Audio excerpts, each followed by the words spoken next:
விசுவாசம் இல்லாமல் தேவனுக்கு பிரியமாய் இருப்பது கூடாத காரியம். தேவனை நம்புகிறவர்கள், தேவனிடத்திலே சேருகிறவர்கள், தேவனை ஆராதிக்கிறவர்கள் நாம் ஒரு காரியத்தை மனசில் கொள்ள வேண்டும். அவர் தம்மை தேடுகிறவர்களுக்கு பலன் அளிக்கிறவர் என்றும் விசுவாசிக்க வேண்டும். எனக்கு அருமையான ஆண்டவருடைய பிள்ளைகளே, நாம் ஆண்டவரை விசுவாசிக்கிறவருடைய பிள்ளைகள் கால வேளையிலே ஒன்றை அறிய வேண்டும். அவரை தம்மை தேடுகிறவர்களுக்கு பலன் அளிக்கிறவர் என்றும் விசுவாசிக்க வேண்டும். தம்மை தேடுகிறவர்களுக்கு பலன் அளிக்கிற ஆண்டவர். அவரை தேடுகிறது என்ன என்று சொல்லுவோமானால், விசுவாசம் மாத்திரம் அவரை தேடுவது அல்ல, விசுவாசத்தினால் உண்டாக்கும் கிரியைகள் மூலமாக நாம் அவரை தேடுவது. நான் மறுபடியும் சொல்கிறேன், நம்ம தேவனை தேடுகிறவருக்கு பலன் அளிக்கிறவர் என்று விசுவாசிக்க வேண்டும். நம்முடைய விசுவாசம் எப்படிப்பட்டதா இருக்கணும் அப்படின்னா, தேவன் அவரை தேடுகிறவர்களுக்கு பலன் அளிக்கிறார் என்பதுதான் விசுவாசம். அல்லேலூயா. நிச்சயமாக அவரை தேடுகிறவர்களுக்கு ஒரு நாளும் பலன் இல்லாமல் போவதில்லை.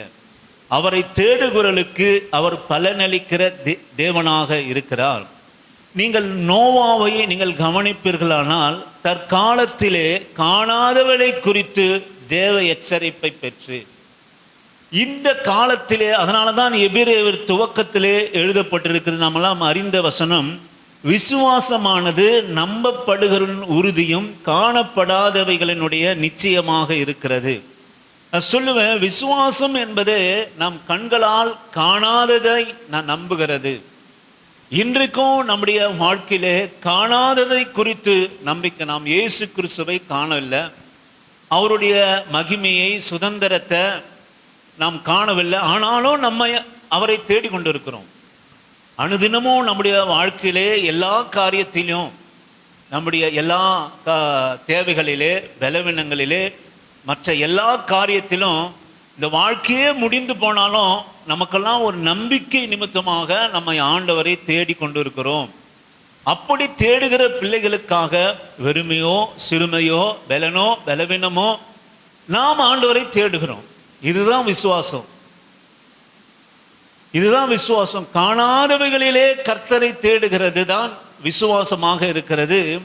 நீங்கள் வாசியுங்கள், ஏசாயா தீர்க்க தரிசன புஸ்தகம் 61:7 நீங்கள் வாசிக்குமாறு உங்களை அன்பாக நான் கேட்கிறேன். ஏசாயா தீர்க்க தரிசன புஸ்தகம் 61:7 வாசிக்கும்படியாக. உங்கள் வெட்கத்துக்கு பதிலாக, உங்கள் வெட்கத்துக்கு பதிலாக இரட்டத்தனையாய் பலன் வரும், இரட்டத்தனையாக பலன் வரும். லட்சிக்கு பதிலாக, லட்சிக்கு பதிலாக தங்கள் பாகத்தில் சந்தோஷப்படுவார்கள், தங்கள் பாகத்தில் சந்தோஷப்படுவார்கள். அது நிமித்தம் தங்கள் தேசத்தில் இரட்டிப்பான சுதந்திரம் அடைவார்கள். நித்திய மகிழ்ச்சி அவர்களுக்கு உண்டாகும். உங்கள் வெட்கத்துக்கு பதிலாக இரண்டத்தலையாகிய பலன் வரும். ஆண்டவர் சொல்லுவாங்க. அதுதான் நான் முன்னாடியே சொல்வது போல, எந்த சூழ்நிலையிலும் தேவனை தேடுபவர்களுக்கு பலன் அளிக்கிறவர் என்பதை நாம் விசுவாசிக்க வேண்டும். எனக்கு அருமையான தேவன ஜனமே, நாம் பின்பற்றுவது ஒரு வெறுமையான காரியத்தை அல்ல. உங்கள் வெட்கத்துக்கு பதிலாக, வெட்கமாக இருந்தாலும் நாம் தேடுகிறதிலே வெட்கம். ஆண்டவரை தேடிக்கொண்டிருக்கிறதிலே காணப்படாதவர்களே, நீங்கள் நோவாவை நீங்கள் எடுத்துக்கொள்வீர்கள் என்றால், இந்த பேழையை கட்ட அவன் எடுத்துக்கொண்ட நாட்கள் என்பது எவ்வளவு என்று கேட்டீர்களானால், கிட்டத்தட்ட 60 வருஷத்திலிருந்து 75 வருஷம் வரைக்கும் வெட்கத்தில் அவன் நடந்தான். 60 வருஷத்திலிருந்து வேத ஆராய்ச்சியாளர்கள் அந்த நோவானுடைய பேழையை அவன் ஆயத்த பண்ணினது கிட்டத்தட்ட 60 75 வருஷம். 500 வயதிலே கர்த்தர் அவனை சந்தித்து இப்படியாக சொல்கிறார். அவன் 500 வயதிலே தன் பேழையை கட்டத் தொடங்கி 6வது அவனுடைய வயதிலே ஜலப்பிரயாணம் வந்தது.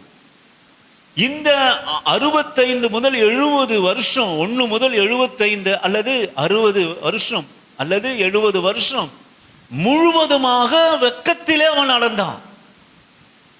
என்ன வெக்கம் அப்படின்னு கேட்டீங்கன்னா, காணப்படாதவைகளை குறித்து கிரியை நடப்பித்தான். காணவே இல்லை, கர்த்தர் சொன்னதை குறித்து காணாதவைகளை குறித்து கிரியை நடப்பித்தான். சொல்லுவேன், அதற்காக எத்தனை பணம் விரயம் செய்தான் தெரியாது, எத்தனை நேரம் விரயம் செய்தான் தெரியாது. அவனுடைய வாழ்க்கையே அந்த பேழைக்காக, அந்த 100 வருஷங்களை ஆண்டவருக்காக முழுவதுமாக அர்ப்பணித்தான். வேற எந்த வேலையும் அவன் செய்யல எதுவும். அதனால தான் நான் சொல்லுவேன், அவன் அந்த 600 வருஷம் முழுந்து ஜலப்பிரயாசத்துக்கு முதல் ஐயோ போதும் என்று சொல்லி திராட்சரசத்தினாலே அவனை மயக்கி கொண்டான். அது வரைக்கும் அவனுக்கு அவன் பேழையை கட்டுகிற போது அவன் நேரம், அவனுடைய உழைப்பு, எதற்காக இதை செய்கிறான்? நீங்களாம் பாருங்க, நாம் ஒரு காரியம் அநேகருக்கு முன்பாக செய்வோம் என்று சொல்லுவோமானால், அநேகருக்கு அதை விளங்கி கொள்ள முடியவில்லை என்று சொல்லுவோமானால், அல்லது காணப்படாதவைகளை குறித்து ஒரு காரியம் செய்வோமெனால் எல்லாரும் நம்ம வெக்கத்தை உட்பட்டு தான் நம்ம செய்ய முடியும். நோவா மிகுந்த வெக்கத்தோடு கூட இந்த காரியத்தை ஒரு நாள் அல்ல, ஒரு வாரம் அல்ல, ஒரு மாதம் அல்ல, தொடர்ந்து அவன் செய்து கொண்டே இருந்தான். எதை குறித்து கிரியை செய்து கொண்டே இருந்தான்? எதை குறித்து என்று சொல்லுவோமானால், தேவன் சொன்ன காணப்படாதவைகளை குறித்து. தேவன் சொன்ன காணப்படாதவைகளை குறித்து நீங்கள் வாசியுங்கள். 1 பேதுருவின் புஸ்தகம் 3வது அதிகாரம் 20வது வசனத்தை வாசிக்கும்படியாக உங்களை அன்பாக நான் அழைக்கிறேன். 1 பேதுருவின் புஸ்தகம் 3ஆம் அதிகாரம் 20வது வசனத்தை வாசிக்கும்படியாக உங்களை அன்பாக நான் அழைக்கிறேன்.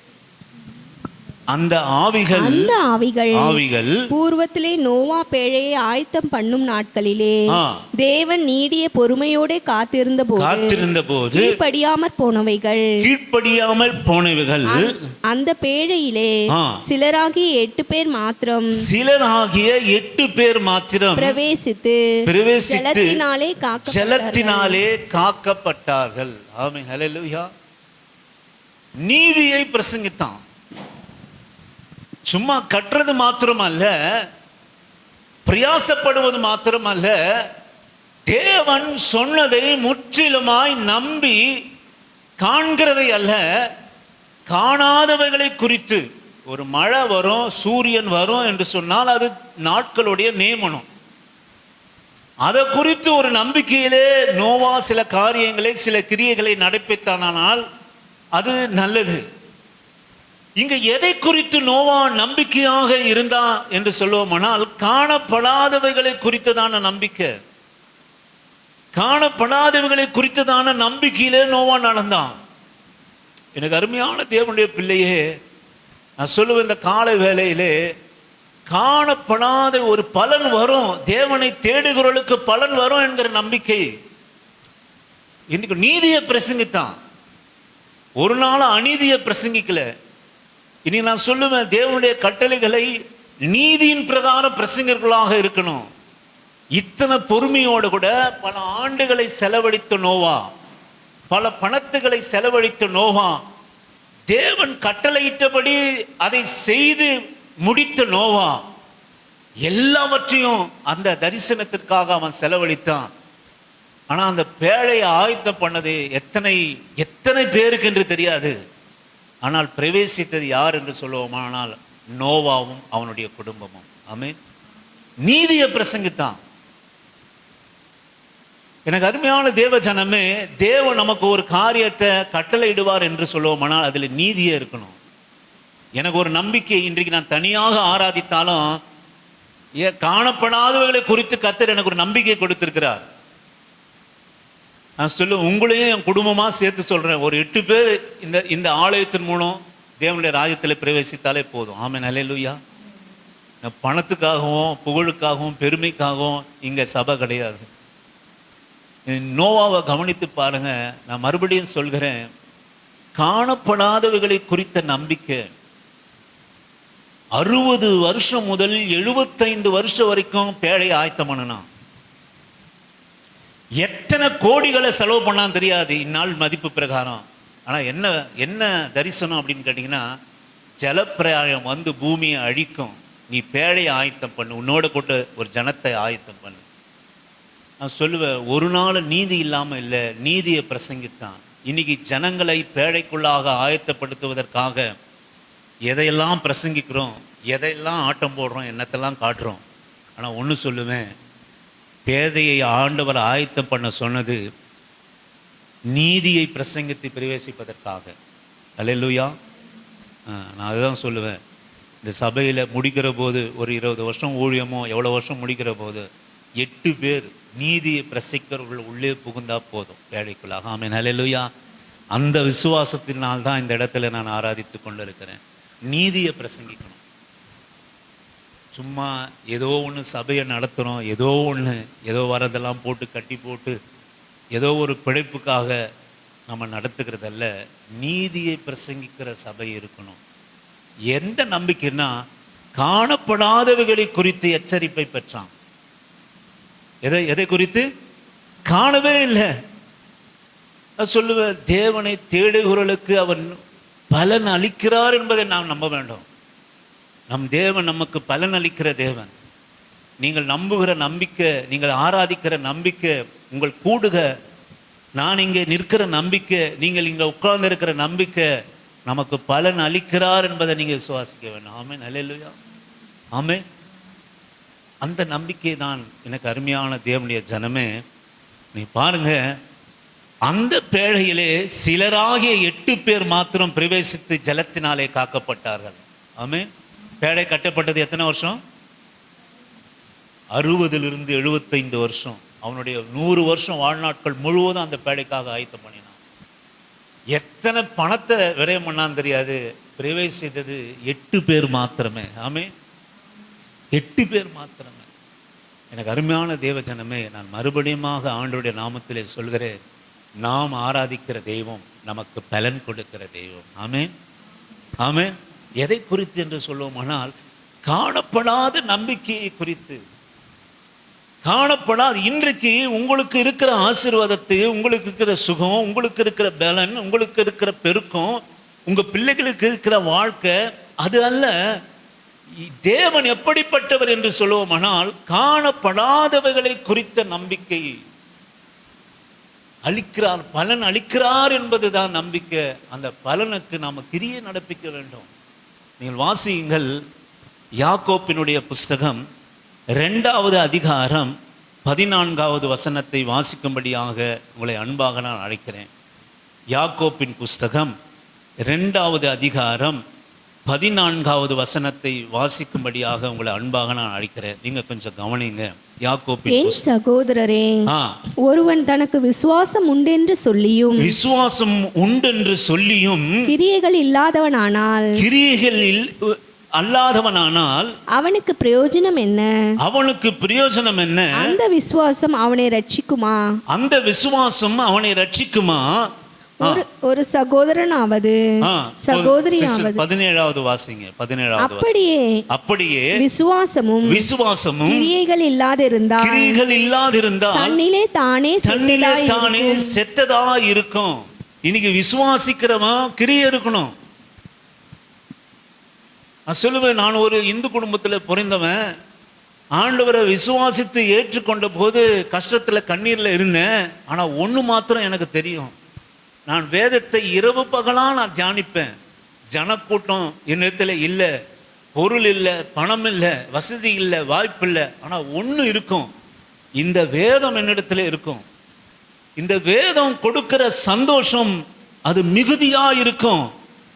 அது ஒன்று சொல்லிச்சு.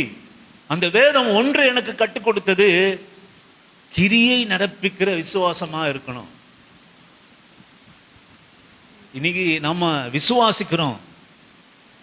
பாருங்க, இந்த அம்மா பாருங்க, நம்ம அம்மா இன்னைக்கு ஏன் வரலன்னு கேட்டிங்கன்னா, வேலை செஞ்சாங்க, பணமே வரல, நல்லா ஜெபம் பண்ணோம், மொத்தமாக பணம் வந்துடுச்சு, போட்டாங்க. நான் சொன்னேன், நம்பிக்கையாக சொன்னேன், ஒரு நாள் உங்களுக்கு பணம் மொத்தமாக கிடைக்குமா, கவலைப்படாதீங்க, கொஞ்சம் கொஞ்சமாக வந்தால் போடும், மொத்தமாக வந்தது காணாம போயிடுச்சு.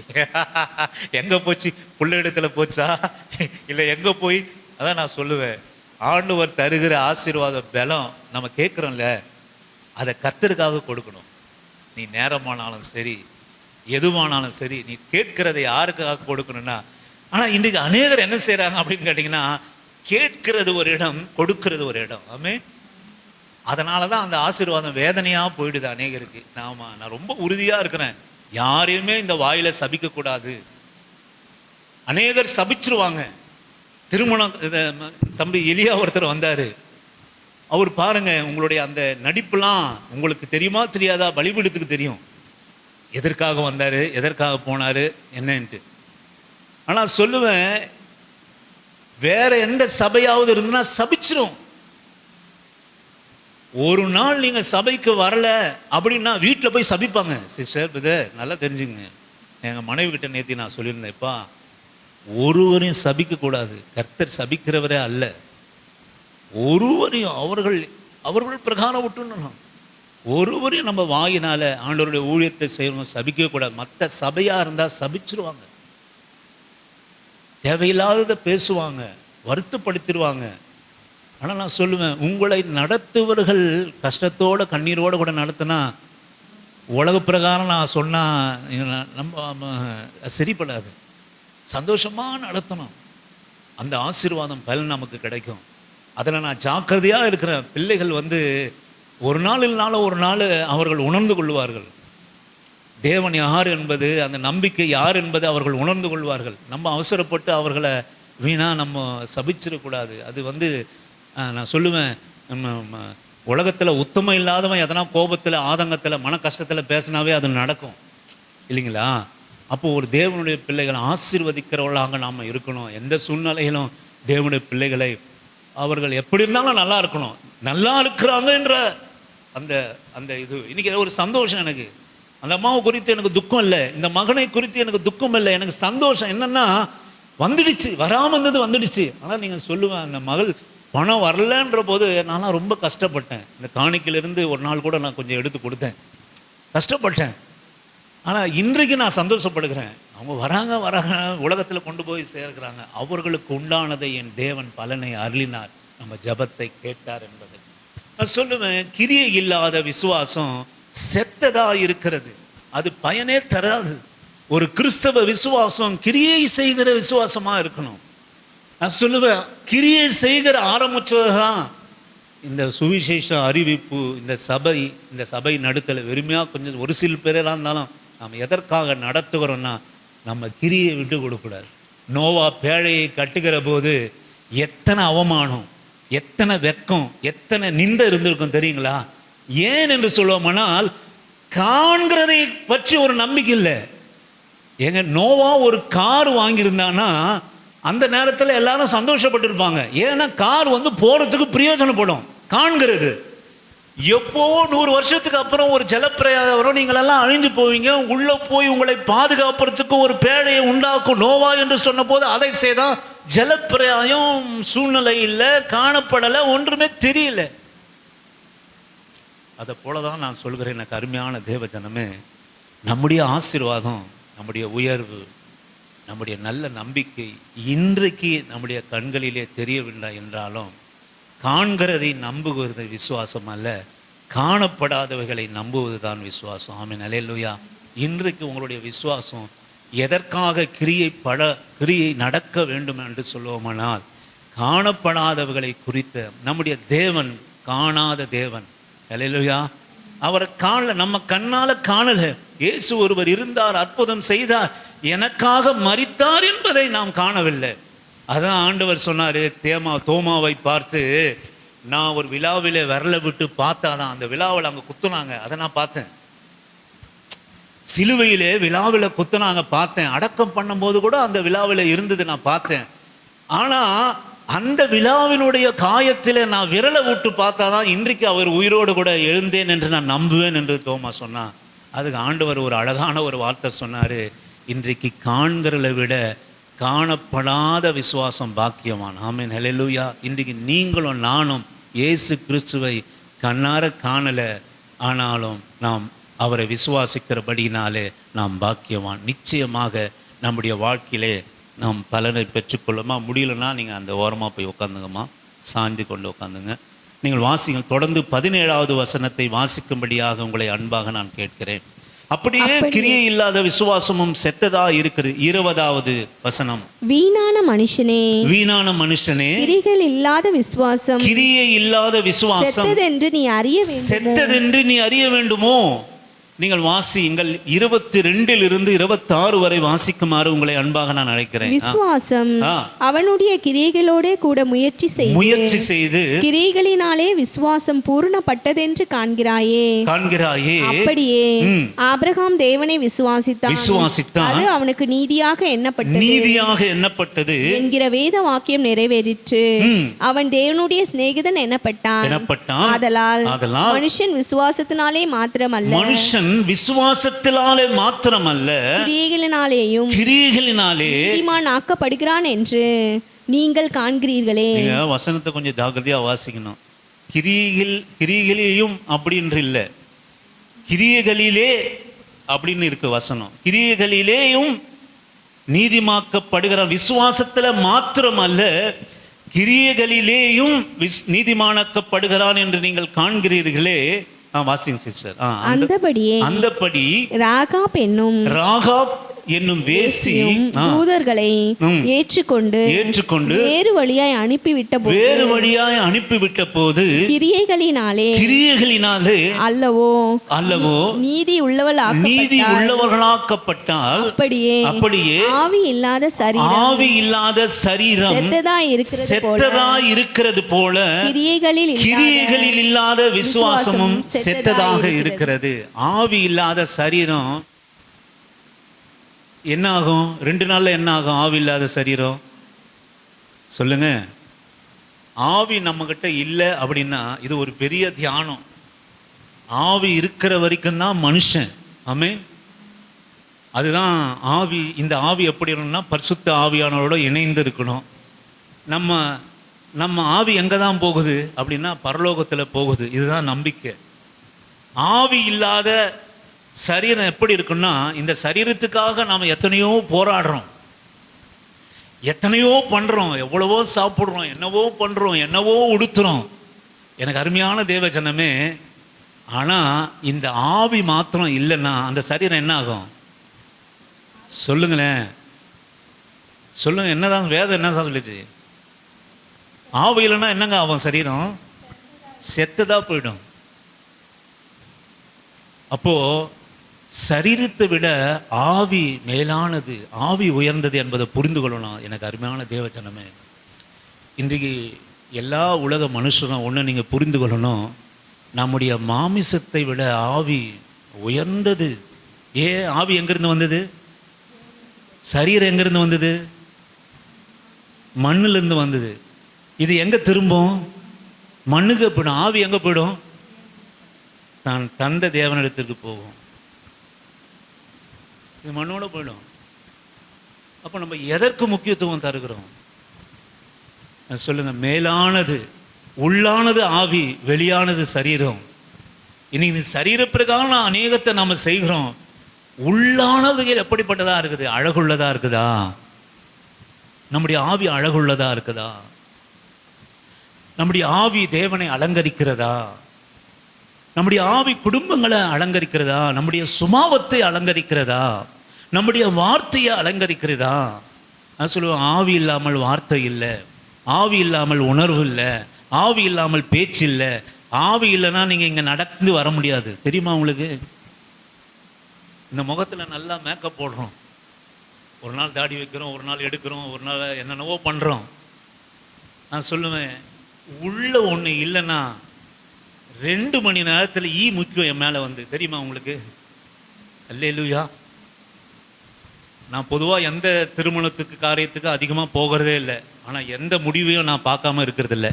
எப்படியாவது முடிந்தவரை முடிவை போய் பார்த்துருவேன். அதனால் எனக்கு அலங்காரத்தை விட இந்த ஈ முக்கிறது, நாற்று எடுக்கிறது, இதுதான் எனக்கு ரொம்ப அதிகமாக தெரியும். ஆமென். அல்லேலூயா. உண்மைதான். எந்த கல்யாணம் காட்சி போய் அலங்காரத்தில் போய் பாட்டு பாடி கூத்து பண்ணி டான்ஸ் பண்ணுறது அந்த மாதிரி வேலை நமக்கு இல்லை. எங்கே சோறு இல்லை தண்ணி இல்லாமல் இருக்கிறதோ அந்த இடத்த முடிவை தான் போய் பார்க்குறது. அந்த முடிவில் தான் மனுஷனுடைய காரியம் விளங்கும். ஆமென். நான் சொல்லுவேன், உள்ளானது எப்படிப்பட்டதாக இருக்கிறது, நம்முடைய ஆவியின் அலங்காரம் எப்படிப்பட்டதாக இருக்கிறது. நான் சொல்லுவேன், வெளியே நீங்கள் எப்படி இருந்தாலும் பரவாயில்லை, உள்ளானது சுத்தமா இருக்கணும், உள்ளானது அலங்காரமா இருக்கணும். ஏன்னா உள்ளானது தான் நிலையானது. ஆமென். வெளியானது நிலையானது அல்ல. அதனால வேதம் என்ன சொல்லுதுன்னா, ஆவி இல்லாத சரீரம் செத்ததா இருக்கிறது போல கிரியை இல்லாத விசுவாசம் செத்ததா இருக்கிறது. ஒரு கிறிஸ்தவனா இருந்தா கிரியை நடப்பிக்கணும், ஆண்டவருக்காக கிரியை இருக்கணும், நற்கிரியைகளை நம்ம செய்யணும். நான் சொல்லுவேன், இன்றைக்கும் நான் வேதத்தை முதலாவது அறிந்து கொண்ட காரியம் எதற்காக இன்றைக்கு நான் தனியாக கூட இங்கே நின்று ஆராதிக்கிறேன் அப்படின்னு சொல்லுவோம்னால் கிரியை. ஆமென். எதற்காக மைக்கு பிடிச்சி சவுண்டு அதிகமாக வைக்கிறேன்னா, இது வெளியே கேட்கறது ஒரு கிரியை. ஆமென். இதற்கெல்லாம் காணப்படாது, இதற்கெல்லாம் ஒரு பலன் உண்டு என்பதை நான் அறிந்திருக்கிறேன். ஆமென். ஆண்டவருக்காக பாராட்டுகிற பக்தி வைராக்கியம், ஆண்டவருக்காக கொடுக்கிற ஆராதனை, ஆண்டவருக்காக கொடுக்கிற நேரம், எல்லாத்துக்கும் பலன் உண்டு சிஸ்டர். நமக்கு ஆவிக்குண்டான பலனை ஆண்டவர் தருவார். அந்தபடி ராகாப் என்னும் வேசி தூதர்களை ஏற்றுக்கொண்டு, இங்க ஒரு வேசியை நாம் பார்க்கணும். இந்த கிரியை என்பது என்ன தெரியுங்களா? நம்மை விட்டு கொடுப்பது தான் கிரியை. நம்மிடத்தில் இருக்கிறது தான், நம்மை கொடுப்பது தான் கிரியை. நேரமானாலும் நான் முதல்ல சொல்லுவேன், காணிக்க கொடுப்பது இல்லை, எல்லாம் கொடுப்பதுன்னா அநேகர் காணிக்க கொடுப்பது நினைச்சிடுறாங்க. 4 வாரம் சபைக்கு வரனாலும் நான் ஒரு வாரத்துக்கு 50 ரூபா போடுவேன், மொத்தமாக ஒரு 200 ரூபா போட்டால் சரியா போயிடுச்சுன்றது இல்லை. அது இல்லை. ஆண்டவர் காணிக்கை பற்றிலாம் இல்லை. கிரியை என்பது என்ன அப்படின்னு கேட்டீங்கன்னா, ஆண்டவருக்காக சாட்சியாய் கிரியை நடப்பிப்பது. நீங்க வேசியை பாருங்கள். இங்க நீங்க ஒரு காரியத்தை கவனிங்க. இந்த ராகாப் என்கிற ஒரு வேசி நம்ம விட்டு கொடுப்பது. இவ எங்க இருந்தா அப்படின்னு கேட்டீங்கன்னா, நான் நேரம் இல்லாதனால சுருக்கமா நான் சொல்லிட்டு போறேன். இஸ்ரவேல், இந்த ஒரு தியானத்தை நான் சொல்லி முடிச்சிடுறேன். இஸ்ரவேலினுடைய சந்ததி கானானை சுதந்திரிக்கும்படியாய் தேவனுடைய மனுஷனை அழைத்து வருகிறார்கள். எரிகோவுக்கு சென்று எரிகோவை அழித்து விட்டு போக வேண்டும். எந்த ஊரையும் யாரையும் ஆண்டவர் நேரம் வரைக்கும் வீணாக அழித்துறது கிடையாது. யார் வாழ்க்கையிலும் ஆண்டவர் பெரிய உடனே அவர் தண்டிக்கிறது கிடையாது. எதை நம்ம தவறு செய்கிற போது கர்த்தர் தண்டிச்சார்னா இன்னைக்கு யாருமே நம்ம சுகஜப ஜீவனோட கூட இருக்க முடியாது. நீடிய பொறுமை உள்ளவராக நம்ம மேல இருக்கிறார். நம்ம என்ன நினைக்கிறோம், அவருடைய நீடிய பொறுமை தயவையை நாம் புரிந்து கொள்ளாமல் தேவன் ஒன்றுமே செய்யாதவர் என்று நாம் நினைக்கிறோம் நம்ம வாழ்க்கையில. ஆனால் தேவன் எப்படிப்பட்டவர் என்று சொல்லுவோமானால், நம்ம மேலே நீடிய பொறுமை உள்ளவராக இருக்கிறார். இந்த எரிகோவினுடைய பாவம் முற்றிலும் நிறைவடைந்த பிறகு நீடிய பொறுமை உள்ளவராக இருந்தார். எரிகோவினுடைய பாவம் முற்றிலும் நிறைவந்தபடியாக ஒரு ஜனங்களை அழைத்து வந்து அந்த பட்டணத்தை அழித்து விட்டு கடந்து செல்லும்படியாக இஸ்ரவேல் ஜனங்களை தெரிந்து கொண்டு அவர் அழைக்கிறார். அந்த பட்டணத்துக்குரிய ஒரு மகள் எங்க இருக்கிறா அப்படின்னு கேட்டீங்கன்னா, எரிகோவினுடைய மதில் மேலே ஒரு வீடை கட்டி அங்க குடியிருக்கிறார். ஆமென். இந்த எரிகோவை அழிக்கும்படியாக, இந்த எரிகோவை தீக்கிரைக்கு ஆக்கும்படியாக தேவனுடைய சந்ததி வருகிறது. இந்த மகள் அந்த 2 தூதர்களை தன்னிடத்தில் ஏற்றுக்கொண்டு அவர்களுக்கு உதவி செய்கிறார். எதற்கு உதவி செய்கிறார்? நீங்க ஒண்ணு கவனிக்கணும், அவளுடைய வீடு அழிக்கப்படும்.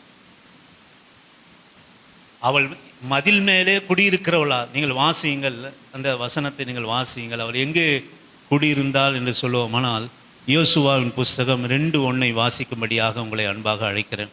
யோசுவாவின் புஸ்தகம் 2:1 வாசிக்கும்படியாக உங்களை அன்பாக அழைக்கிறேன். ஒரு நிமிஷம் கவனிங்க. யோசுவாவின் புஸ்தகம் 2வது அதிகாரம் 1வது வசனத்தை வாசிக்கும்படியாக அழைக்கிறேன்.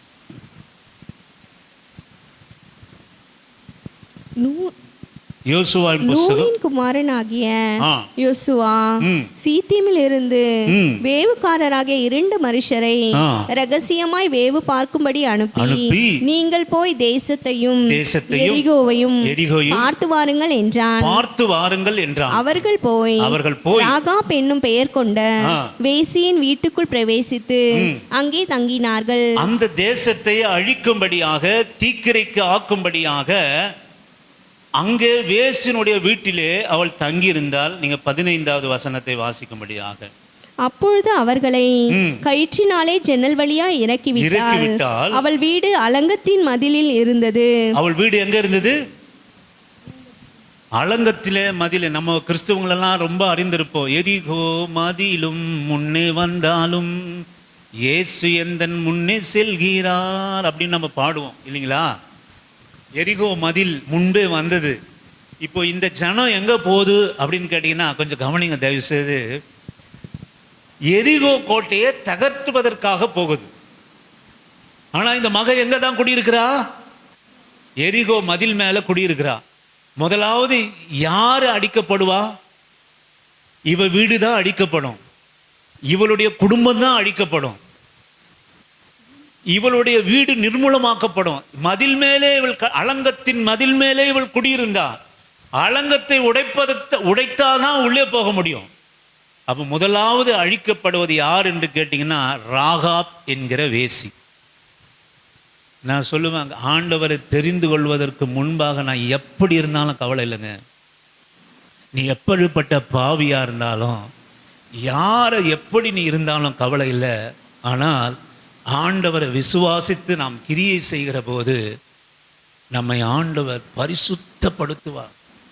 இன்றைக்கு நான் சொல்லுவேன், எனக்கு அருமையான தேவ ஜனமே, நாம் வீட்டில் இருக்கிறோம், நல்லா நான் நினைச்சதை உடுத்துறோம், நினைச்சதை சாப்பிட்றோம். அப்படி இருக்கிறது ஒரு வாழ்க்கை இல்லை. ஆனால் ஆண்டவருக்கோட சமாதானமாக ஒரு வாழ்க்கை இருக்கா? கர்த்தரோடு கூட சமாதானமான ஒரு வாழ்க்கை இருக்கா என்பதை நாங்கள் நினைச்சு பார்க்கணும். கிறிஸ்துவனுடைய கிரியை என்ன கேட்டிங்கன்னா, ஆண்டவரோடு கூட சமாதானம் இருக்கா? இது எப்படி கேட்குறீங்க? நீங்கள் எப்படி சொல்கிறீங்க? ஆண்டவரோடு கூட சமாதானம்னா எப்படி நீங்கள் சொல்லுங்க, நீங்கள் நினைக்கிறீங்க? நான் சொல்ல, நம்முடைய கிரியைகள் எல்லாம் ஒரு சாட்டிஸ்ஃபேக்ஷன். ஆண்டவரே, நான் பிரியமாக நடந்தேன், என் கணவன் மனைவி உறவில் நான் பிரியமாக நடந்தேன். கணவன் மனைவி உறவை யார் ஏற்படுத்தினது? சொல்லுங்க.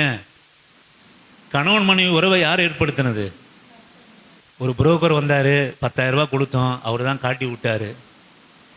இல்லை இல்லை, நீங்கள் கணவன் மனைவியுமாக இருப்பது கர்த்தருடைய திட்டம். ஆமென், அல்லேலூயா. நீங்கள் நினைக்கலாம், அந்த ஆள் வந்து இந்த பொண்ணை என் தலையில் கட்டிட்டாரு, அந்த ஆள் வந்து எங்கள் அம்மா சொன்னால் கூட கேட்காம இந்த பையனை என் தலையில் கட்டிடுச்சு. அதெல்லாம் எனக்கு அருமையான தேவனுடைய ஜனமே. நாம் பெற்றிருக்கும் மனைவியோ அல்லது கணவனோ சில குறைவுகளோடு கூட இருக்கலாம். ஆனால் ஆண்டவர் இருவரையும் சேர்த்து நிறைவாய் நமக்குள்ளாய் மாறுவதற்காக நம்மை இணைத்திருக்கிறார். ஆமென், அல்லேலூயா. ஆனால் கணவன் மனைவிக்குள்ள சில குறைவுகள் இருக்கலாம்.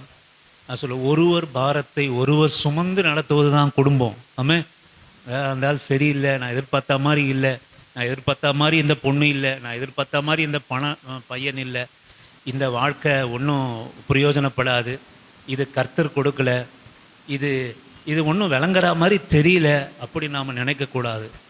நான் சொல்லுவேன், இது ஆண்டவர் ஏற்படுத்தின பந்தம். ஆமே, இந்த பந்தம் சரியா இருக்கா? இதுதான் கர்த்தருடைய சமாதானம். கர்த்தருக்கு சமாதானமாக இருக்கணும். கர்த்தரிடத்தில் சமாதானமாக இருக்கணும்னா நீங்கள் கிரியையிலே சமாதானமாக இருக்கணும். ஒரு நாள் அதிகாலையில் ஆண்டவரிடத்தில் கொடுத்துட்டு சாயந்தரம் வந்தபோது என் வாழ்க்கை எப்படி, இந்த பக்கத்து வீட்டுக்காரங்க நல்லா திட்டுறவங்களாக இருப்பாங்க. யார் தான் கொடுத்துருக்கிறாரு? சொல்லுங்க, யார் தான் கொடுத்துருக்கிறாரு? யார் தான் அவரை கொடுத்துருக்கிறாரு? என்னை திட்டும்படியாக யார் தான் கொடுத்துருக்கிறாரு? கர்த்தர் தான் கொடுத்துருக்கிறாரு என்னை சீர்படுத்தும்படியா. நீங்கள் ஒன்று தெரிஞ்சுங்க சிஸ்டர், முன்னாடிலாம் நான் ரொம்ப கோவப்படுவேன். ஒரு வார்த்தை சொன்னால் கூட என்னை தாங்க முடியாது. என் வாழ்க்கையில் ஒரு வார்த்தை யாருனாவது சொன்னானா அப்படியே எரியும் கொழுந்து விட்டு. வேதெல்லாம் படித்து வந்தான், கர்த்தருக்குள்ளா இருக்கிறவன் தான், ஞானஸ்தானம் பெற்றவன் தான், திருவிருந்த ஆராதனை எடுத்து வந்தான். ஆனால் யாருனா ஒன்று என்னை குறைவாக சொல்லிட்டாங்கன்னா அப்படியே என்னையா சொல்லிட்டாங்க. நான் எத்தனை சரியாக இருப்பேன். அந்த கோபத்துக்கு காரணம்னா எல்லா இடத்துலையும் சரியாக இருப்பேன்.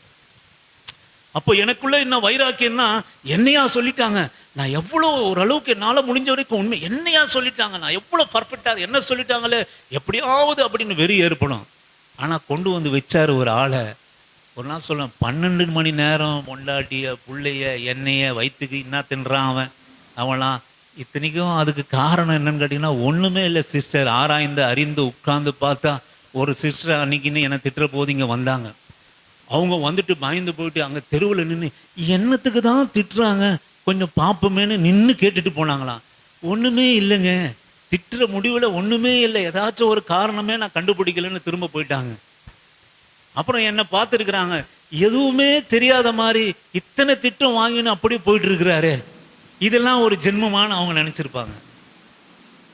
நான் சொல்லுவேன், எனக்கு அருமையான தேவஜனமே, எத்தனை பேர் நம்ம தூஷித்து, எத்தனை பேர் நம்ம அசிங்கமா என்னென்னவோ பேசினாலும் சரி, நான் எப்படி பேசினேன், நான் என்ன நடந்தேன், இதுதான் கிரிய, இதுதான் கர்த்தரோட கூட சமாதானமாக இருக்கிறது, இதுதான் கொடுக்கிறது, இதைதான் கொடுக்கிறது. சொல்ல, இந்த வேசி காணப்படாதவர்களை குறித்த நம்பிக்கை வைத்தான். என்ன காணப்படுதுன்னா, இந்த ஜனம் வரும், நாம இருக்கிற மதிலை அகற்றும், என் வீடு இடிக்கப்படும், என் ஜனங்கள் தீக்கிரைக்க ஆக்கப்படுவார்கள், நிச்சயமாக இவர்கள் வருவார்கள் என்று நினைத்து இவர்களை பாதுகாத்து தன்னுடைய வீட்டின் மேல் எரிகோ மதில் மேல் இருந்த ஜன்னல் வழியாய் அவர்கள் இறக்கி விட்டான். அவன் போக சொல்லிட்டு போறான், நான் வருவேன். அவன் கேட்கிறான், அவன் இடத்துல கேட்கிறா, நீங்கள் வருகிற போது என் குடும்பத்தை நீங்கள் அழிக்காதபடிக்கு, அப்படி நான் உன் குடும்பத்தை அழிக்க கூடாதுன்னா ஒரு சிவப்பு நிறம், எந்த மதிலுடைய ஜன்னலில் நீ என்னை இறக்கி விட்டாயோ அதே இடத்துல ஒரு சிவப்பு நிற நூலை நீ அதை கட்டி தொங்க விடு, நான் வீரர்களிடத்திலே சொல்லி வைப்பேன், அது உன்னை பாதுகாக்கும் என்று சொல்லி அவள் அப்படியே, நீங்கள் வசனத்தை நீங்கள் வாசிப்பீர்கள், ஆனால் 17-18 வாசிக்கும்படியாக அப்பொழுது அந்த மனுஷர் அவளை நோக்கி இதோ நாங்கள் தேசத்துக்குள் பிரவேசிக்கும் போது நீ இந்த சிவப்பு நூல் கயிற்றை எங்களை இறக்கிவிட்ட ஜன்னலிலே கட்டி உன் தகப்பனையும் உன் தாயையும் உன் சகோதரர்களையும் உன் தகப்பன் குடும்பத்தார் அனைவரையும் உன்னிடத்தில் உன் வீட்டிலே சேர்த்துக்கொள், இல்லாவிட்டால் நீ எங்கள் கையில் வாங்கின ஆணைக்கு நீங்களா இருப்போம். 21வது வசனம். அதற்கு அவள் உங்கள் வார்த்தையின்படியே ஆகக்கடவது என்று சொல்லி அவர்களை அனுப்பிவிட்டாள். அவர்கள் போய்விட்டார்கள். பின்பு அவள் அந்த சிவப்பு கயிற்றை ஜன்னலிலே கட்டி வைத்தாள். அருமையான தேவஜனமே, விசுவாசத்தை நீங்க கவனிச்சீங்கன்னா, இன்றைய தலைப்பு என்ன அப்படின்னு கேட்டீங்கன்னா, தேவனிடத்தில் விசுவாசமா இருக்கிறவர்களை, அவரை தேடுபவர்களுக்கு பலன் அளிக்கிறவர் என்று நீ நம்பணும். அதுதான் விசுவாசம். நம்ம ஆராதிக்கிறது, நம்ம சபைக்கு வருகிறது, ஆண்டவருக்காக பிரயாசப்படுவதனால எனக்கு ஒரு பலன் உண்டு என்பதை நீங்கள் விசுவாசம். ஆமே, சாப்பிட்ற பலன், உடுத்துகிற பலன், தங்குற பலன், இது ஒரு விதத்தில் பலன் என்றாலும் சரீரத்தினுடைய பலன். அதனால தான் ஆண்டவர் அங்கே ஏசாயா தீர்க்கதரிசனம் சொல்கிறாரு, ரெட்டத்தலையான வெட்கத்துக்கு பதிலாக ரெண்டத்தனையாக பலனை உனக்கு தருவேன். இந்த தேவனை ஆராதிக்கிறவர்கள், விசுவாசிக்கிறவர்கள், அவரை தேடுகிறவர்களுக்கு பலன் அளிக்கிறார் என்பது நாம் விசுவாசிக்க வேண்டும். இந்த சரீரத்துக்கு மாத்திரமல்ல, இந்த ஆவி எடுபடுகிற போது இந்த ஆவிக்கும் பலன் அளிக்கிறவராக இருக்கிறார். சரீரத்துக்கு மாத்திரமல்ல, இந்த ஆவிக்கும் பலன் அளிக்கிறார். இந்த வேசி எதையும் காணலை, இந்த படைய காணலை, எதையும் காணலை, நம்பிக்கையோடு அவர்கள் போன உடனே அவர்கள் சொன்ன பிரகாரம் அவள் தங்கி அந்த சிவப்பு கயிற்றை ஜன்னலிலே கட்டி வைத்தாள். நீங்கள் வாசிப்பீர்களானால், மதில் மேலே அவள் இருந்தால், ஜன்னலிலே அவள் கட்டி வைத்தாள். நீங்கள் வாசியுங்கள், அதே யோசுவாவின் புஸ்தகம் 6வது அதிகாரம் 17வது வசனத்தை வாசிக்கும்படியாக உங்களை அன்பாக கேட்கிறேன். ஆனாலும் இந்த பட்டணமும் இதிலுள்ள யாவும் கர்த்தருக்கு சாபத்தீடா இருக்கும். நாம் அனுப்பின ஆட்களை ராகாப் என்னும் வேசி மறைத்து வைத்தபடியால் அவளும் அவளோட வீட்டுக்குள் இருக்கிற அனைவர் மாத்திரம் உயிரோடு கூட இருக்க கடவர்கள். 18 சாபத்தீடானதில் ஏதாகிலும் எடுத்துக் கொள்ளுகிறதுனாலே நீங்கள் சாபத்தீடாகாதபடிக்கும் இஸ்ரவேல் பாளையத்தை சாபத்தீட்டாக்கி அதை கலங்க பண்ணாதபடிக்கும் நீங்கள் சாபத்தீடானதற்கு மாத்திரம் எச்சரிக்கையா இருங்க. 25வது வசனத்தை வாசிக்கும்படியா கேட்கிறேன். எரிகோவை வேவு பார்க்க யெசுவா அனுப்பின ஆட்களை ராகாப் என்னும் வேசி மறைத்து வைத்தபடியினால் அவளையும் அவள் தகப்பன் வீட்டாரையும் அவளுக்குள்ள யாவையும் யோசுவா உயிரோடே வைத்தான். அவள் இந்நாள் வரைக்கும் இஸ்ரவேலின் நடுவிலே குடியிருக்கிறாள். நீங்கள் ஒன்றை கவனிக்கணும் சிஸ்டர், மறுபடியும் நான் வற்புறுத்துகிற காரியம், ஆண்டவரை தேடுகிறதுனால, ஆண்டவரை விசுவாசிக்கிறதுனால, நான் மறுபடியும் சொல்கிறேன், விசுவாசிக்கிறது நம்பிக்கை மாத்திரமல்ல, ஏதோ ஒன்றுக்காக நம்புவது மாத்திரமல்ல விசுவாசம். ஏதோ ஒன்றுக்காக நம்புவது மாசம் அல்ல விசுவாசம். கிரியை நடப்புகிறது விசுவாசம். கிரியை நடப்புறது. அவள் யோசுவா சொன்ன பிரகாரமே அந்த வேசியினுடைய குடும்பம் மாத்திரம் இந்நாள் வரைக்கும் இஸ்ரவேலிலே தங்கியிருக்கிறது. நீ கவனிக்கணும், காணப்படாததை விசுவாசித்தா, காணப்படாத நம்பிக்கை, இந்த ஜனம் வரும், எரிகோவை அழிக்கும், மதிலை தேவன் பெரிய ஒருவரால எரிகோவை அழிக்கவே முடியாதுங்க. எத்தனையோ ராஜாக்கள் முயன்றாங்க. எரிகோவனுடைய மதில், நீங்கள் ஒரு நிமிஷம் யோசனை பண்ணி பாருங்க, ஒரு வீடை ஒரு சுவர் மேல் கட்டுகிற அளவுக்கு அது பலன் உள்ளது. இவன் எங்க குடியிருந்தா? செவுத்து மேல. அப்படி சொல்லுங்க, சுவர் மேல குடியிருந்தா. ஒரு வேசினா சாதாரண வேசி இல்லை, நல்ல வருமானம் உள்ள வேசி அவ. ஆமே, வருமானம் உள்ளவர்கள் வீடு எப்படி இருக்கும்? ஓரளவு ஒரு பெட்ரூம் இருக்குமா? நல்லா இருந்திருக்கும். ஒரு கிச்சனை வச்சிருப்பா, 2 பெட்ரூம் கூட வச்சிருப்பா, வேசின்றதுனால நல்லா இருந்திருக்கும். அப்போ அந்த செவரை பற்றி கொஞ்சம் நீங்கள் யோசனை பண்ணி பாருங்க. அந்த மதிலை குறித்து நீங்கள் ஆலோசனை பண்ணி பாருங்க. இந்த வேதத்தில் இருக்கிறதெல்லாம் மற்ற நம்பிக்கை போல கட்டுக்கதைகள் இல்லை, இன்றைக்கும் அதெல்லாம் உண்மை. அப்போ அந்த சுவர் எவ்வளவு பெரியதாக இருந்திருக்கும். எத்தனையோ ராஜாக்கள் முடியாத காரியம். இஸ்ரவேலினுடைய ஜனங்களால கூட அது முடியாதுங்க. அதனாலதான் ஆண்டவர் சொன்னாரு, நீங்கள் 7 முறை சுற்றி வந்து கர்த்தரை துதியுங்கள், எக்காலம் ஊதுங்கள், அப்போது அது விழும். ஆமே. இஸ்ரவேல் ஜனங்களை தன்னுடைய பலத்தை கொண்டு, இஸ்ரவேல் ஜனங்கள் தன்னுடைய ஆயுதங்களை கொண்டு, இஸ்ரவேல் ஜனங்கள் எந்த பலத்தினாலும் தகர்க்கப்படாத ஒரு எரிகோ மதில். ஏன்னா ஒரு வீடே அதன் மேல கட்டப்பட்டிருக்குமானால் அது எப்படிப்பட்ட ஒரு பலனுள்ளதாக இருந்திருக்கும் என்று பாருங்கள். இன்றைக்கு நம்ம சுற்று சுவர் கட்டுறோம். இந்த வீடெல்லாம் எவ்வளவு பலனுள்ளதா இருக்குது பாருங்க. ஒரு தூண் மூலமா இது நிக்குது. இதோட அளவு என்ன? இவ்வளவுதான். இது பலமா தாங்கி நிக்குது. இந்த ஒரு தூண் மொத்த கட்டிடத்தையும் தாங்கி நிக்குது. அப்போ ஒரு வீட்டு முழுவதையுமே ஒரு சுவர் தாங்கி நிற்குமானால் அது எவ்வளவு பலன் உள்ளது. அதனாலதான் ஆண்டவர் சொன்னாரு, உங்களால இடிக்க முடியாது, நீங்க போய் எக்காலம் ஊதி எரிகோவை நீங்கள் சுற்றி வாருங்கள், அப்போது எக்காலம் ஊதுங்கள், சுவர் தானா விழுந்து விடும். ஆமே. ஏன்னா உன்னால முடியாது. எத்தனையோ ராஜாக்கள் முயன்று முடியாதது. அவள் சொல்லியிருக்கலாம், 2 மனுஷர்கள் வந்திருக்கிறார்கள், முட்டா பசங்க, எரிகோவுடைய மதிலை உடைத்து எரிகோவினுடைய கோட்டையை நிர்மூலமாக்கி ஜனங்களை அழித்து விடலாம் என்ற நம்பிக்கையில 2 முட்டா பசங்க இஸ்ரவேலில் இருந்து கடந்து வந்திருக்கிறாங்கன்னு சொல்லல. ஆமென். என்ன சொன்னா, என்ன நினைச்சா, காணப்படாதவைகளை குறித்து ஒரு நம்பிக்கை வச்சா, இது தேவனுடைய ஜனம், இது தேவனுடைய கட்டளை, நிச்சயமாக எத்தனை பலனுள்ள எரிகோ மதிலானாலும் இந்த தேவனாலே உம்மை குறித்தும் உங்கள் தேவனை குறித்தும் நான் கேள்விப்பட்டேன். உங்களுடைய தேவனை குறித்தும் அவர் நடப்பித்த கிரியைகளை குறித்தும் நான் கேள்விப்பட்டேன்.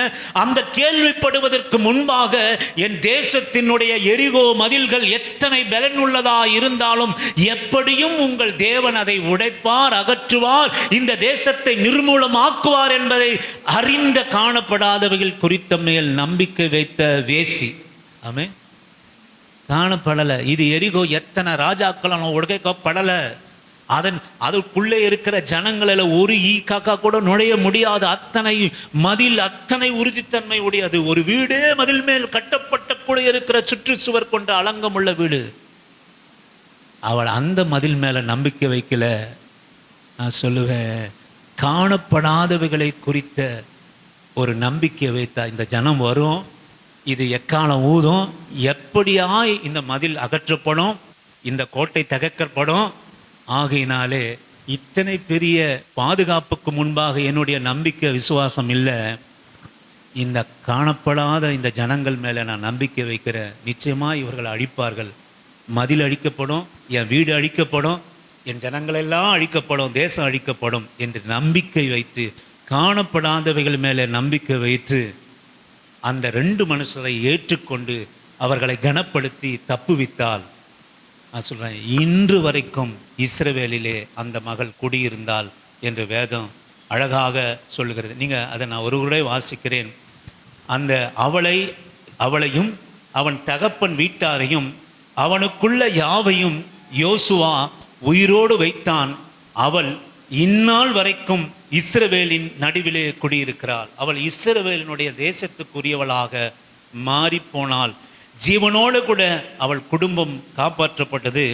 நீங்கள் வாசியுங்கள், எபிரேயனுடைய புஸ்தகம் 11வது அதிகாரம் 31வது வசனத்தை வாசிக்கும்படியாக உங்களை அன்பாக நான் அழைக்கிறேன். எபிரேயனுடைய புஸ்தகம், அப்போஸ்தலனாகிய பவுல் எபிரேயருக்கு எழுதின நிருபம், விசுவாசத்தினாலே ராகாப் என்னும் வேசி வேவுகாரரை சமாதானத்தோடு ஏற்றுக்கொண்டு கீழ்ப்படியாதவர்களோட கூட சேதமாகாமல் இருந்தால். நீங்க கவனிப்பார்களானால், இவ ஆரம்பிச்ச நாள் முதல் கொண்டு முடிவு வரைக்கும் பேதுரு அப்போஸ்தலன் எழுதுகிற போது, பவுல் அப்போஸ்தலன் எழுதுகிற போது, எல்லா ஜனங்களும் யோசுவா வாயில சொல்கிற போது நீங்க ஒன்றை கவனிச்சிங்கன்னா, வேசி வேசி வேசி.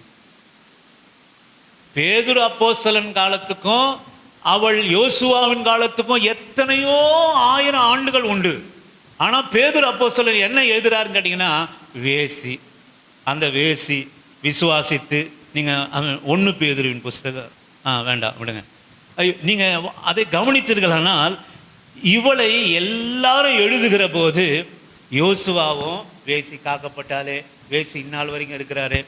எபிரேயர் சுவிசேஷ புத்தகத்தில் நிருபத்திலே விசுவாசத்தினாலே ராகாப் என்னும் வேசி வேவுகாரை சமாதானத்தோடு ஏற்றுக்கொண்டு கீழ்ப்படியாதவர்களோடு கூட சேராமல் இருந்தா.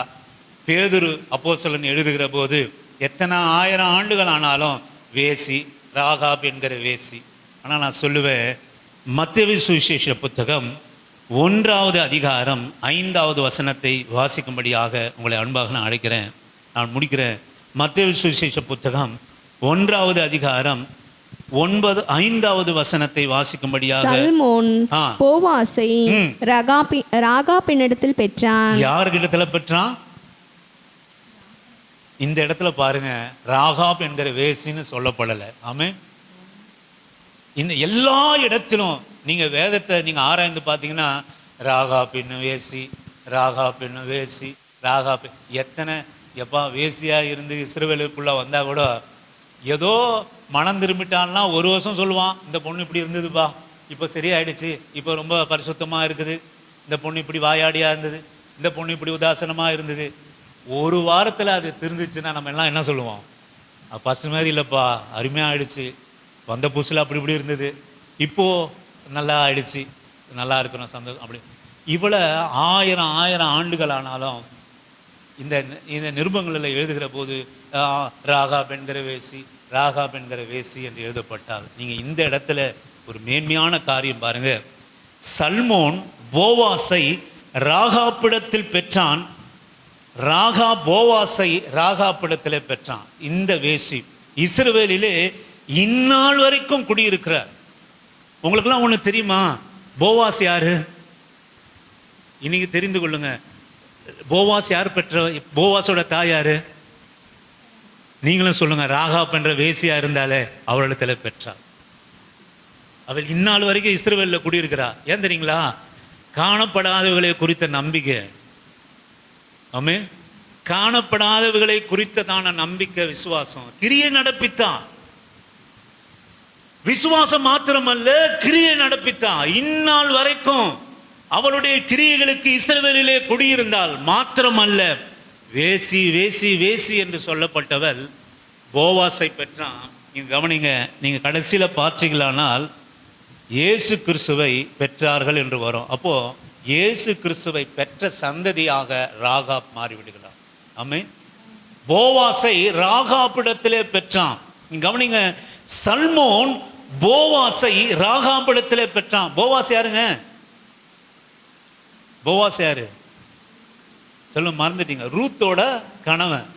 ரூத்தோட கணவன். இவன் வக்கில்லாத வருகிற போது ஏற்றுக்கொண்டு ஆதரித்தானே. நீங்க அந்த ஒரு வசனம் நீங்க கவனிங்க, இந்த வசனத்தை நீங்க வாசிங்க. ரூத்தின் புஸ்தகம் 2:12 வாசிங்களேன். ரூத்தின் புஸ்தகம் 2:12 வாசிக்கும்போது உங்களை அன்பாக நான் அழைக்கிறேன். ரூத்தினுடைய புஸ்தகம் உன் செய்கைக்கு தக்க பலனை கர்த்தர் உனக்கு கட்டளையிடுவாராக.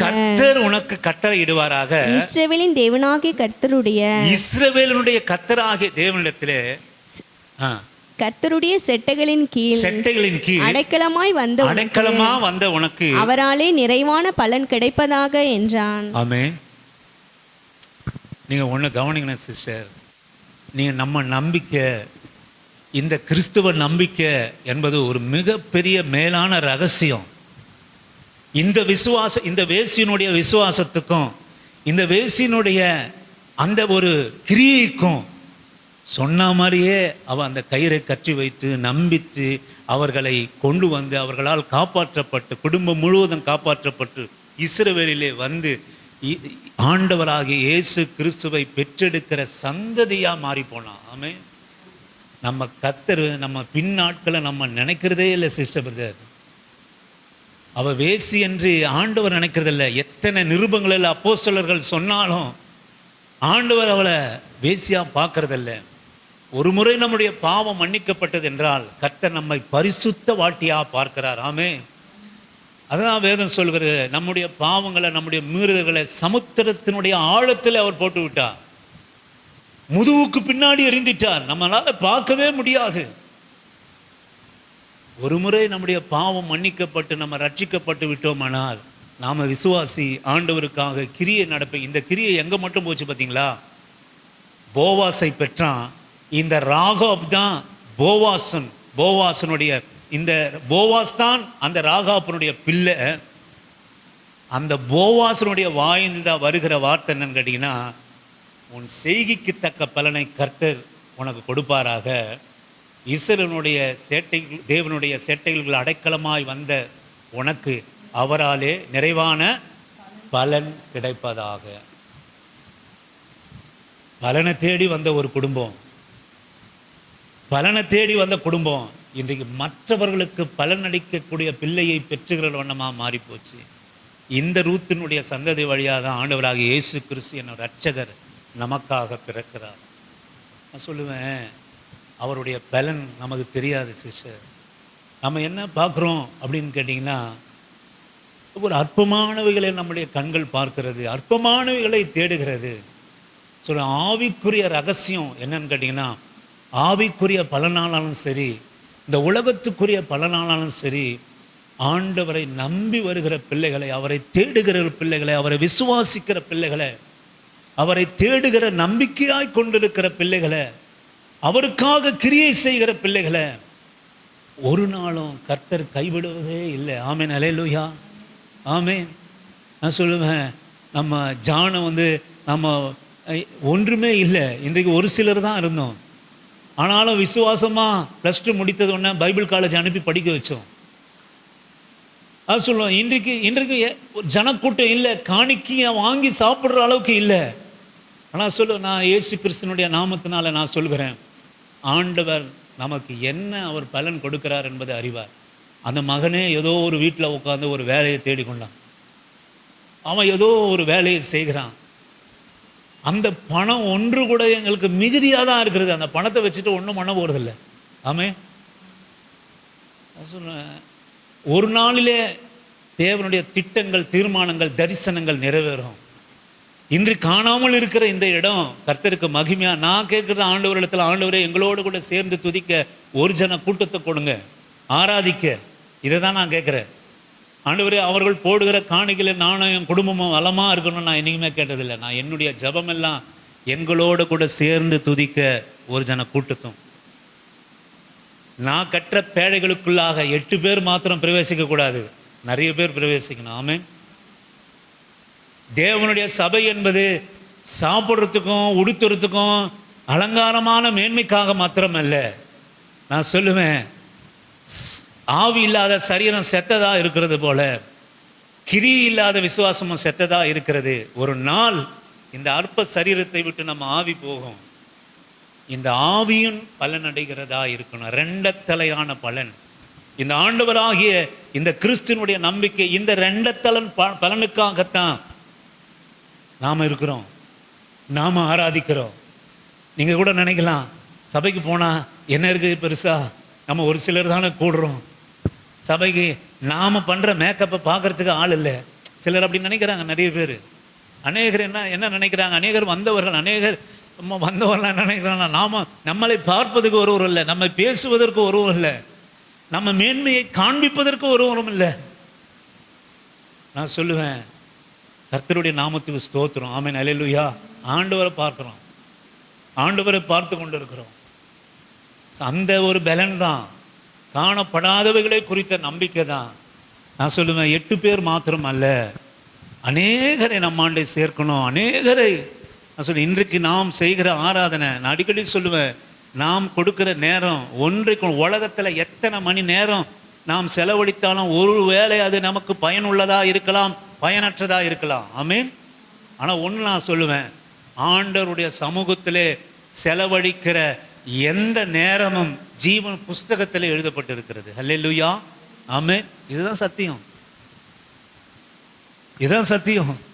நாம கர்த்தருடைய சமூகத்திலே செலவழிக்கிற நேரம் ஒவ்வொன்றும் நம்மை பரிசுத்தப்படுகிறது, நம்மை தூய்மைப்படுகிறது, நம்மை கண்டித்து உணர்த்துகிறது, நம்மை ஒரு நான் சொல்லுவேன், ஒரு தன்னம்பிக்கையோடு ஒரு இன்றைக்கு சபைக்கு நான் சென்றேன், கர்த்தரை ஆராதித்தேன், எனக்குள்ளாக ஒரு சந்தோஷம் சமாதானம் நிரம்பி இருக்கிறது என்ற நம்பிக்கை உங்கள் இருதயத்தில் வரணும்.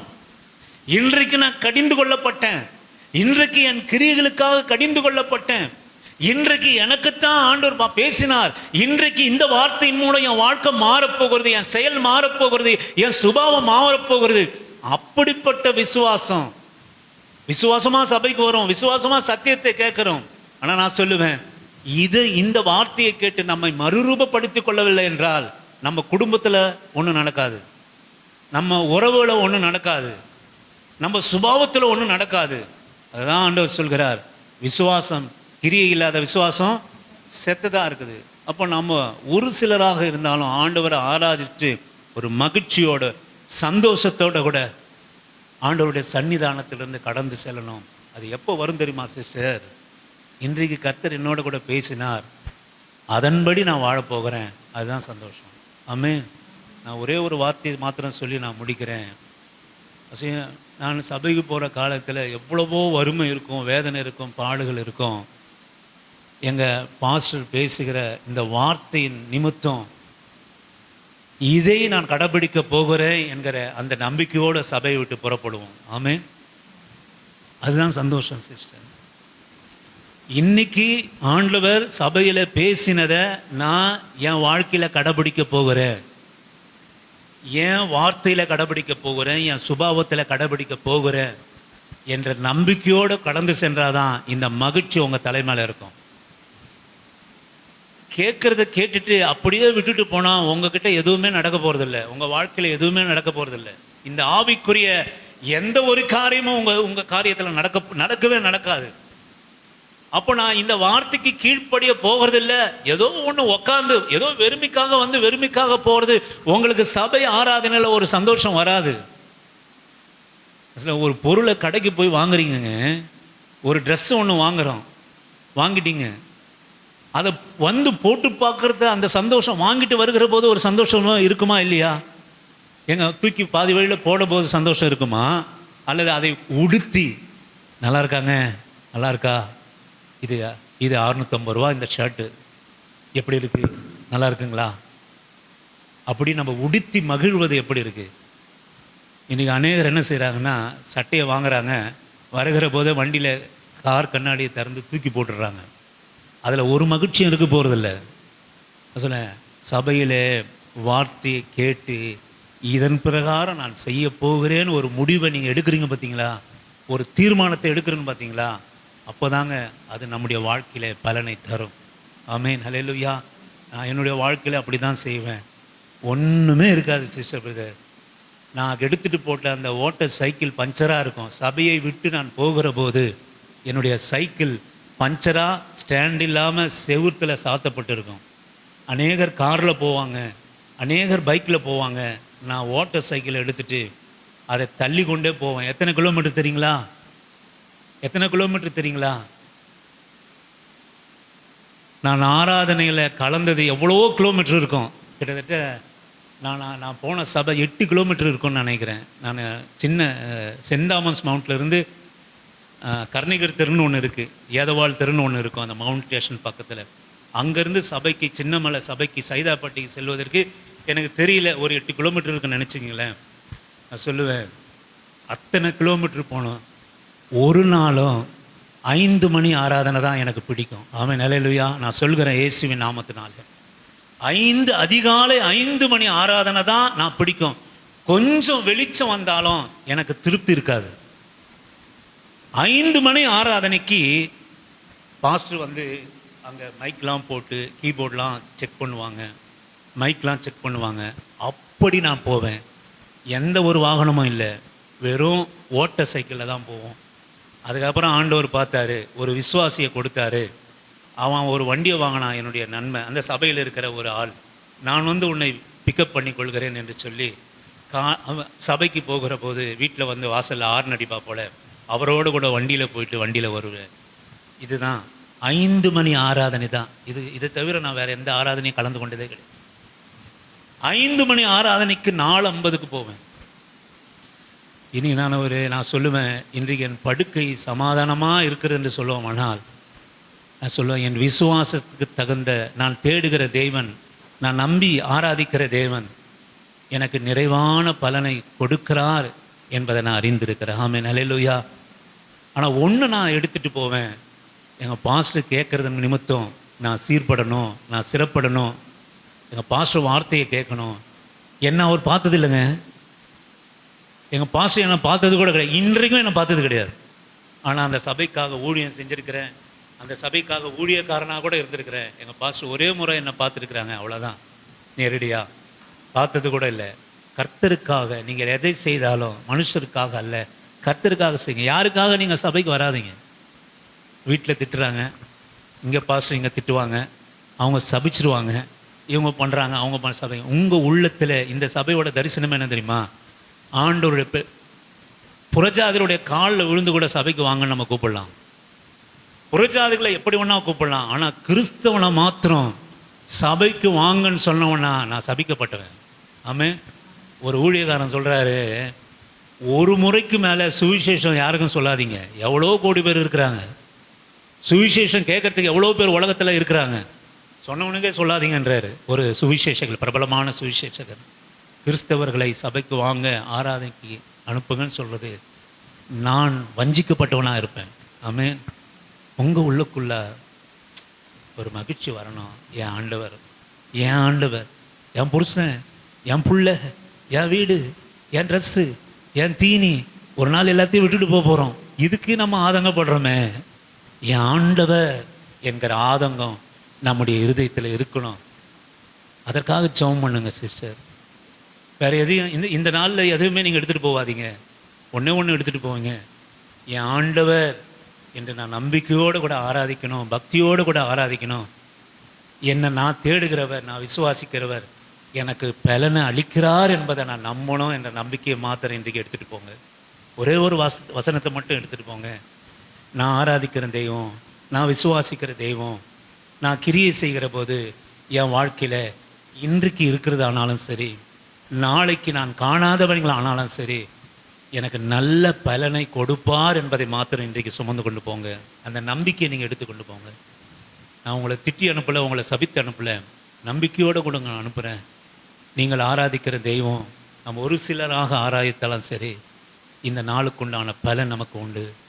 நீங்கள் நம்பிக்கையாக வைத்திருக்கிற தெய்வம், நீ நம்பி ஆராதிக்கிற தெய்வம் இன்றைக்கு காண்கிறது ஆனாலும் சரி, காணப்படாத உங்கள் வாழ்க்கையில் உங்கள் சுதந்திரமானாலும் சரி, உங்கள் பிள்ளைகளானாலும் சரி, உங்கள் மறுவாழானாலும் சரி, நிச்சயமாக நீங்கள் ஆராதிக்கிற தெய்வம் நல்ல பலனை உங்களுக்காக வைத்திருக்கிறார் என்பதை, அந்த வசனத்தை எடுத்துக்கொண்டு அதை தியானித்து நீங்கள் கடந்து செல்லுங்கள்.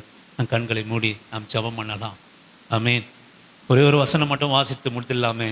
வெளிப்படுத்தின விசேஷம் 22:12 வாசித்து நாம் கண்களை மூடுவோம். வெளிப்படுத்தின விசேஷம் 22:12 வாசிக்கும்படியாக உங்களை அன்பாக நான் கேட்கிறேன். இதோ சீக்கிரமாய் வருகிறேன். இதோ நான் சீக்கிரமா வருகிறேன். அவனவனுடைய கிரியைகளின்படி அவனவனுக்கு நான் அளிக்கும் பலன் என்னோட கூட வருகிறது. ஆமென். அவனவனுக்கு கிரியைகளின்படி நான் அளிக்கிற பலன் என்னோட கூட நான் கொண்டு வருகிறேன். ஆமென். அல்லேலூயா. என் அருமையான தேவ ஜனமே, நம்முடைய தேவன் பலன் அளிக்கிற தேவன். ஆமென். அல்லேலூயா. அவர் பலன் அளிக்கிறவர். அவர் பலன் அளிக்கிற தேவன். நம்புவேன் இயேசுவை, நம்புவேன் இயேசுவை, அத்திமரம் துளிர் விடாமல் ஆட்டு மந்தை முதலற்றாலும், அத்திமரம் துளிர் விடாமல் ஆட்டு மந்தை முதலற்றாலும், கர்த்தருக்காய் காத்திருப்போர் வெட்கப்பட்டு போவதில்லை.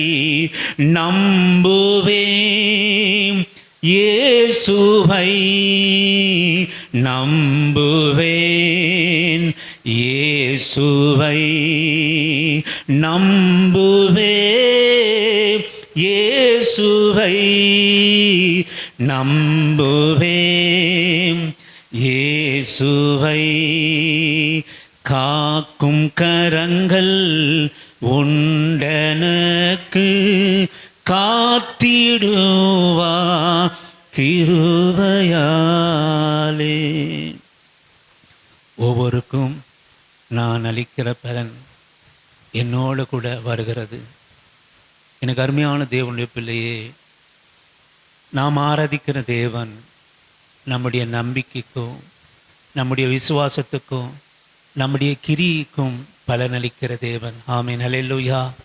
மகளே, மகனே, நீ எத்தனையாய் ஆண்டவரை தேடுகிறாயோ, எத்தனையாய் நீ ஆண்டவரை நம்புகிறாயோ, எத்தனையாய் நீ ஆண்டவர் உன் வாழ்க்கையிலே, உன் குடும்பத்தில், உன் கையின் பிரயாசத்தில், உன் சுகத்திலே, உன் ஜீவனிலே, உன் பலனிலே, நீ உடுத்தும் ஆடையிலே, நம்முடைய அழகிலே, ஆஸ்தியிலே, அந்தஸ்திலே, நான் சொல்லுவேன், யாரும் உயர்ந்திடாமல் தேவனை மாத்திரம் நான் உயர்த்தி வைத்திருப்போம். ஆனால் நான் சொல்லுவேன், உன் கிரியைக்கு தக்க பலன் என் தேவன் அளிக்காமல் இருப்பதற்கு அவர் அநீதி உள்ள தேவன் அல்லவே. ஆமென். உடைய அன்பின் பிரயாசத்தை, உங்கள் அன்பின் பிரயாசத்தை மறப்பதற்கு அவர் அநீதி உள்ள தேவன் அல்ல. ஆமென். அல்லேலூயா. ஆமென். ஆண்டவரே, நீர் பலன் அளிக்கிற தேவாண்டவரே, நாங்கள் எங்கள் ஆராதனைக்கும் எங்கள் விசுவாசத்துக்கும் எங்கள் நம்பிக்கையும் இதோ உமக்கு முன்பாக இருக்கிற இந்த பிள்ளைகளுக்கு வாழ்க்கையிலே அவர்கள் கையிட்டு செய்கிற காரியத்திலே அவர்கள் ஆண்டவரே ஒரு வீடை கட்டுவார்களானால் தேவன் அதன் மேல் பலனை வைத்திருக்கிறீர். அப்பா, அப்பா நன்றி அப்பா. திருமணமான பிள்ளைகளுக்கு அப்பா நல்ல சந்ததியை பெற்றிருக்கும்படியாய் நல்ல பலனாகிய ஈவை நீர் வைத்திருக்கிறீர். மாத்திரமல்ல, நாங்கள் வாழ்ந்து முடித்து இந்த அற்ப சரீரத்திலிருந்து ஆவி புறப்பட்டு போகிற போது இந்த ஆவிக்குரிய பலனை உன் விசுவாசத்தின் பலனாகிய ஆத்தும ரட்சிப்பை நீ பெறுவாய். 1 பேதுருவின் புஸ்தகம் 2வது அதிகாரம் 9வது வசனம் இப்படியாய் சொல்கிறது, நீ விசுவாசிக்கிற தேவன், உன் நம்பிக்கைய தேவன், உன் விசுவாசத்தினுடைய பலனாகிய ஆத்தும ரட்சிப்பை உனக்கு கொடுக்க அவர் வல்லவராக இருக்கிறார். அவர் ரட்சிப்பை கொடுக்கிற தெய்வம், உன் விசுவாசத்தின் நல்ல வாழ்க்கையை கொடுக்கிற தெய்வம், பரிசுத்தத்தை கொடுக்கிற தெய்வம், உயர்த்துகிற தெய்வம், உன்னை சமாதானத்தின் பாதையிலே நடத்துகிற தெய்வம், உன்னை பரிசுத்தமா வாழ வைக்கிற தெய்வம். நான் சொல்லுவேன், நம்ம எல்லாவற்றிலும் நம்மை உயர்ந்து இருக்கிற தெய்வம். நான் சொல்லுவேன், மற்றவர்களை என்ன பார்த்து உயர்வா நினைக்கணும்னு நாம நினைக்கிறோமே, இந்த வேத வசனத்தின்படி நம்மை நாமே கொஞ்சம் நியாயந்தித்து தினார்த்தி பார்ப்போமானால் இந்த வசனம் என்னுடைய வாழ்க்கையை உயர்த்தி வைத்திருக்கிறதா? இந்த வசனத்தின் பிரகாரம் நான் வாழ்கிறேனா? உலகத்துல மனுஷன் கொடுக்கிற சமாதானம்லாம் ஒரு நாள் போயிடும். என் அன்பு சகோதரனே, சகோதரியே, நான் சொல்லுகிறேன், தேவனோடு கூட ஏற்படுத்துகிற சமாதானமும் சந்தோஷம் யார் உன்னை விட்டு பிரிந்தாலும் அது உன்னை விலகாதுப்பா. ஆமென், அல்லேலூயா. யாருடைய அன்பு, யாருடைய பரிவு, யாருடைய கனிவு, யாருடைய சமாதானம், யார் கொடுக்கிற சந்தோஷம் உன்னை விட்டு விலகினாலும் ஆண்டவர் கொடுக்கிற சமாதானம் சந்தோஷம் உன்னை விட்டு விலகாது மகனே மகளே. நான் சொல்லுவேன், அது எப்போதும் நமக்கு நிறைவான பலன் கிடைக்குமானால், யார் பேசுகிற வார்த்தை, யாருக்கு முன்பாக நாம நீதிமானாய் நாம நல்லவனாய் தீர்க்கப்பட்டாலும் இந்த வசனம் என்னை எப்படி தீர்க்கிறது, இந்த வசனத்தோடு கூட நான் கலிகூர்ந்து இருக்கிறேனா, இந்த வசனம் எனக்கு ஒப்பாகிறதா, இந்த வசனம் என்னை சமாதானத்தின் பாதையில் நடத்துகிறதா. இனி நான் சொல்லுவேன், நம்முடைய சபையிலே அநேகர் வசனத்துக்கும் அவர்களுக்கும் அதிக தூரம் இருந்ததாலே உருவ குத்தப்பட்டு அகன்று போனார்கள். ஆமென், அல்லேலூயா. இனி வசனத்துக்கு தன்னை மாற்றிக்கொள்ள வேண்டும் என்று அல்லாமல் வசனம் என்னை கடிந்து கொள்கிறது, இந்த சபை எனக்கு வேண்டாம் என்று போனவர்கள் அதிகம். இதற்காக என் தேவனை நான் ஸ்தோத்தரிக்கிறேன் நானே. ஆமென், அல்லேலூயா. ஏனென்று சொல்வானால், காணப்படாதவைகளை குறித்து நம்பிக்கையை நான் வைத்திருக்கிறேன். வேசி உயர்த்தப்பட்டது போல, ஆமென், இஸ்ரவேலிலே பங்கானது போல, ஆண்டவரை பெற்றெடுக்கிற சந்ததியை தன் கர்ப்பத்திலே சுதந்தரித்தது போல, ஆண்டவரை நம்புகிற உங்களுக்கும் எனக்கும் மாறிடாத நம்பிக்கையை, பலனை ஆண்டவர் வைத்திருக்கிறார். மகளே மகனே, அதை பெற்றுக்கொண்டு ஆண்டவருக்கு முன்பாக சந்தோஷமும் சமாதானமான வாழ்க்கையை நீ நடப்பி, விசுவாசம் மாத்திரம் அல்ல, அவருக்காக கிரியை நடப்பீங்க, அவருக்காக பேசுங்க. உங்கள் வீட்டில் கர்த்தரை அசைவாடட்டும், உங்கள் அக்கம் பக்கத்தில் ஆண்டவருக்கு சாட்சியாக இருங்க. நீங்கள் நினைக்காதீங்க, நம்ம காரில் போனால், நல்ல ஆடை உடுத்திட்டு போனால் நம்ம பற்றி 4 பேர் பேசணும்னு நீங்கள் நினைக்கிறதை காட்டிலும், நான் சொல்லுவேன், ஆண்டவருடைய அன்பை சொல்கிற மக இவ, ஆண்டவருடைய வசனத்தின் பிரகாரம் வாழ்க்கையை வைத்திருக்கிற குடும்பம் என்கிறதை சொல்வதை காட்டிலும் ஒரு மகிழ்ச்சி நமக்கு அதுவே மேன்மையான மகிழ்ச்சியாக இருக்கட்டும். எல்லா துதி கன மகிமை நம்முடைய வாழ்க்கையிலே ஆண்டவருக்கே உண்டாகட்டும். இயேசுவின் கிறிஸ்துவின் நாமத்தில் ஜெபிக்கிறோம் எங்கள் நல்ல பிதாவே. நான் சொல்லுவோம், என் ஆத்மாவே கர்த்தரை ஸ்தோத்திரே, என் முழு உள்ளமே அவருடைய பரிசுத்த நாமத்தை ஸ்தோத்திரே. என் ஆத்மாவே கர்த்தரை ஸ்தோத்திரே. கர்த்தர் செய்த சகல உபகாரங்களும் மறவாமல் நீதின் மேல் நடந்து நியாயம் செய்து இரக்கத்தை சிநேகித்து மனத்தாழ்மையோடு அவருடைய பாதத்தை அமர்ந்திருக்கிற பாக்கியத்தை எங்களுக்கு கொடுங்க ஆண்டவரே. பிதாவாகிய தேவனாலும் ஆண்டவராகிய இயேசு கிறிஸ்துவினாலும் பரிசுத்த ஆவியானவரினாலும் கிருபையும் இரக்கமும் சந்தோஷமும் சமாதானமும் பரிசுத்தமும் ஆண்டவரே உம்மிடத்திலிருந்து நல்ல பலனும் எங்கள் வாழ்க்கையில உண்டாவதாக. ஆமென், அல்லேலூயா. கர்த்தர் உங்களை ஆசீர்வதிப்பார். ஆண்டவர் உங்களோட கூட இருப்பார். Thank you Jesus.